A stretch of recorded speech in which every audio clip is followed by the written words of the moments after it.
জিয়া পরিবারটাই তৈরি হয়েছে মানব সেবার জন্য। তারেক রহমানের আজকে রাষ্ট্রীয় 3 দিনের শোক ঘোষণা করা হয়েছে।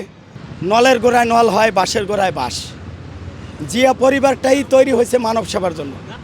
তো শহীদ রাষ্ট্রপতি জিয়াউর রহমান যেভাবে দেশের মানুষকে খাল কেটে বিদেশের থেকে উনি যেভাবে মানুষকে এই বাংলাদেশকে গড়ার জন্য উনি স্বপ্ন দেখেছিলেন, ওই স্বপ্ন অনেকটা হলেও আমাদের দেশনেত্রী বেগম খালেদা জিয়া, আপসীর নেত্রী, গণতন্ত্রের মা,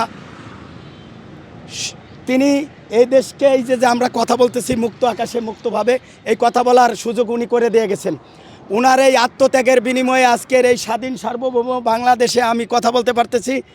তাই আজকে আমাদের শপথ হবে যে আমার মা যে বাংলাদেশকে যেভাবে গঠন করে বাংলাদেশকে এগিয়ে নিতে চাচ্ছিল, সেই বাংলাদেশটা জিয়া পরিবারের নেতৃত্বে যেন আমরা গঠন করতে পারি। এবং আমার মা এই সোলো পয়জনিংয়ের মাধ্যমে খুনি হাসিনা এই দিকে থাকতো, এই জিয়া উদ্যানের এই পাশে, সে এই দিকে তাকাইতে চাইতো না, কারণ এইদিকে শহীদ রাষ্ট্রপতি জিয়াউর রহমান থেকে সত্যিকারের মুক্তিযোদ্ধা, আর এর বাবা তো কোনো যুদ্ধই করে নাই।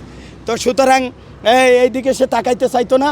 সে আমার মাকে সোলো পয়জনিং করে, আমার মার দেখলাম কিছুদিন আগে সেনা কুঞ্জে গেলে আঙ্গুলগুলি এরকম বাঁকা বাঁকা ফুলা ফুলা। তখন আমি চোখের পানি ফেলাইতেছিলাম, আমাকে একজনে কয় তুমি চোখের পানি ফেলাও কেন? আমি বলতেছি আমার মায়ের আঙ্গুলগুলি 2008 সালে দেখছি কত সুন্দর, কত মসৃণ, কত সুন্দর, আল্লাহ তারে সুন্দর করছে, অথচ এই আঙ্গুলগুলি কেমন কেমন দেখা যায়, ফুলে ফুলে উঠছে। তো উনি আমাদের জনগণের জন্য উনি সবসময় বলতেন আমার দেশের বাইরে আমার কোনো ঘর নাই, ঠিকানা নাই, বাংলাদেশ আমার ঠিকানা, বাংলাদেশ আমার আমার ঠিকানা বাংলাদেশ। উনি কথা কামে মিল আছে, উনার ঠিকানা সেই বাংলাদেশ। আজকে উনি জীবনের বিনিময়ে বাংলাদেশকে যে বাংলাদেশটা রয়েছে, আমার যুবদলের কর্মী ভাই সেও দেখতেছে মুখটা ভারী। আমি বললাম দল, আমরা সবাই খুব আমার মার যে ত্যাগের বিনিময়ে যে বাংলাদেশ, এই বাংলাদেশে উনার আত্মত্যাগের, উনি ইন্তেকাল করে নাই, উনি মরে নাই, উনি ইন্তেকাল করছে। উনি ইন্তেকাল মানে কি এক জায়গা থেকে আরেক জায়গায় চলে যাওয়া। ভাই আসেন আমার মোহাম্মদপুরের ভাই, এরা সবাই জানে আমি বিএনপি করি ভাই, জানেন না? হ্যাঁ, তাহলে উনি আমার মা ইন্তেকাল করছে, অর্থাৎ বাংলাদেশের দুনিয়ার জিন্দেগি থেকে উনি পরকালের আসল জিন্দেগিতে আল্লাহ ওনারে নিয়ে গেছে। কেউ পৃথিবীতে থাকতে পারবে না, নবী রাসূল থাকতে পারে নাই। সুতরাং আমার মা আমাদেরকে কি দিয়ে গেল?